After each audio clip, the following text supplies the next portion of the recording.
Thank you Jesus. ಕರ್ತನಲ್ಲಿ ಪ್ರೀತಿಯ ದೇವರ ಮಕ್ಕಳಿಗೊತ್ತು ದೇವರ ವಾಗ್ದಾನ ವಚನ ಜಕ್ಕರ್ಯನ ಪ್ರವಾದನೆ ಗ್ರಂಥ 2ನೇ ಅಧ್ಯಾಯ 8ನೇ ವಚನ.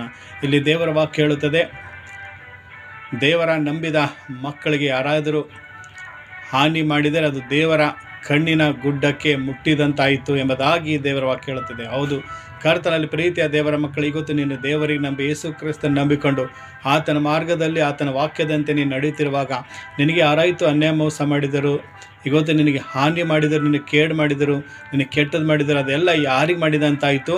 ದೇವರ ಕಣ್ಣಿನ ಗುಡ್ಡಕ್ಕೆ ಮುಟ್ಟಿದಂತಾಯಿತು. ಅಂದರೆ ನಿನಗೆ ಮುಟ್ಟಿದರೆ ಇವತ್ತು ನೀನು ದೇವರ ಮಗನಾಗಿ ದೇವರ ಮಗಳಾಗಿದ್ದುಕೊಂಡು ಇವತ್ತು ನೀನು ದೇವರಲ್ಲಿರುವಾಗ ಯಾರಾದರೂ ನಿನಗೆ ಮುಟ್ಟಿದರೆ ಅದು ದೇವರ ಕಣ್ಣಿನ ಗುಡ್ಡಿಗೆ ಮುಟ್ಟಿದಂತಾಗಿರುತ್ತೆ. ಅದಕ್ಕೆ ಕರ್ತನಲ್ಲಿ ಪ್ರೀತಿಯ ದೇವರ ಮಕ್ಕಳೇ, ಸೊ ದೇವರ ಆ ದೃಷ್ಟಿಯಲ್ಲಿ ನಾವೆಲ್ಲರೂ ಏನಾಗಿದ್ದೇವೆ? ನಾವು ಕಾಲು ಧೂಳಿಯಾಗಿದ್ದೇವೆ. ಹೌದು, ಆತನ ಕಾಲಿಗೆ ಧೂಳಿಗೆ ಸಮಾನರ ನಾವಲ್ಲ. ಹೌದು, ಒಂದು ವೇಳೆ ಇವತ್ತು ನಮ್ಮ ದೇವ್ರು ನಂಬಿರುವಾಗ ನಮಗೆ ಯಾರು ಹಾನಿ ಮಾಡ್ತಾ ಇದ್ದಾರೆ, ಇವತ್ತು ನಿಮಗೂ ದೇವ್ರು ನಂಬಿಕೊಂಡಿರುವಾಗ ಇವತ್ತು ನಿಮಗೆ ಯಾರಾದರೂ ಹಾನಿ ಮಾಡ್ತಾ ಇದ್ದರೂ ಕೂಡ ನೀನು ಧೈರ್ಯವಾಗಿರು.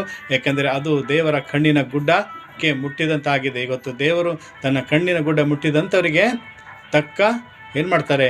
ಒಂದು ದಿವಸ ಪಾಠ ಕಲಿಸ್ತಾರೆ. ಯಾಕಂದರೆ ನಾವು ಎಲ್ಲಿರಬೇಕು? ಆತನ ಕಾಲಿನ ಧೂಳಿಯಲ್ಲಿರಬೇಕಂಥದ್ದು ಆ ಸ್ಥಳ ನಮ್ಮದಾಗಿದೆ. ಅದೇ ಇವತ್ತು ಅನೇಕ ಜನರು ರೀತಿ ಮಾಡ್ತಾ ಇದ್ದಾರೆ. ಅಂದರೆ ಇವತ್ತು ನೀವು ಧೈರ್ಯವಾಗಿ ದೇವರ ನಂಬಿಕೆ ಇಟ್ಟಿದಾಗ ಸೊ ದೇವರು ನಿಮ್ಮ ಪರವಾಗಿ ಇದ್ದುಕೊಂಡು ಆಶೀರ್ವಾದ ಮಾಡಿ ನಿಮಗೆ ಮೇಲೆ ಕೆತ್ತು ಅವರ ಮುಂದೆ ಉನ್ನತವಾಗಿ ನಡೆಸ್ತಾರೆ. ಯೇಸು ನಾಮದಲ್ಲಿ ಆಮೆನ್.